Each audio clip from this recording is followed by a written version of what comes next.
No bank in this country should have credit card interest rates of over 15%. That's Bernie Sanders and Alexandria Ocasio-Cortez announcing their plan to cap credit card interest rates. It's an effort to address a financial challenge for many Americans. The average household carries nearly $7,000 in credit card debt, and total credit card debt is now over $1 trillion. So what does this bill do for your personal finances? And if you have high interest rate credit card debt, how can you help yourself? This is what the Loan Shark Prevention Act means for you in 4 minutes or less.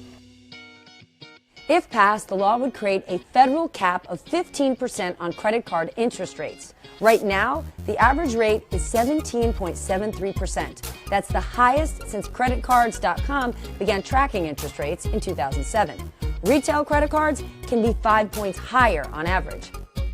So how would the law impact you? Decreasing the interest rate to 15% could save the average American nearly $2,000 if they're carrying the average amount of debt.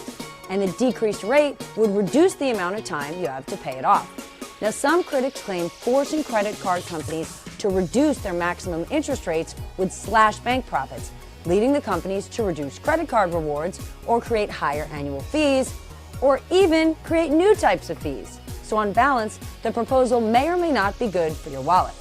And although it's unlikely the bill will become law, it raises an important debate at the intersection of personal finance and politics, which is likely to be a big theme in the 2020 presidential race. Here's NBC News political reporter Benji Sarlin to explain. This bill is unlikely to pass anytime soon. Republicans currently control the Senate, and they haven't shown much appetite for these kinds of restrictions on finance. Messaging bills can sometimes be used to draw attention to an issue or send a signal about what priorities you would pursue if you were elected president or if your party gained more power in Congress. Democrats are really talking about these kind of kitchen table issues and how personal finance affects your life. Since we're not likely to see the interest rate relief from the federal government, here are 3 tips for lowering your credit card interest rate yourself. First, call your credit card company and just ask for a lower rate. Yes, it really could be that simple. If the customer service rep says no, be ready to compare your interest rate to that on a competing card. Next, transfer your balance. If you've got a second card with a lower interest rate, you may be able to move the higher interest rate balance over to save yourself some money. Third, consider debt consolidation if you've got multiple cards with outstanding balances. Not only will one account with debt make it easier to track, but also you'd look to consolidate the balances into a lower interest rate. Turns out only 45% of U.S. cardholders actually pay their monthly card balances in full. So if you're like most Americans, the interest rate on your card matters.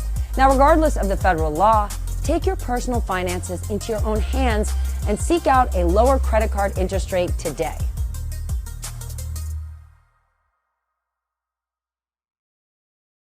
Hey, NBC News viewers, thanks for checking out our YouTube channel. Subscribe by clicking on that button down here and click on any of the videos over here to watch the latest interviews, show highlights, and digital exclusives. Thanks for watching.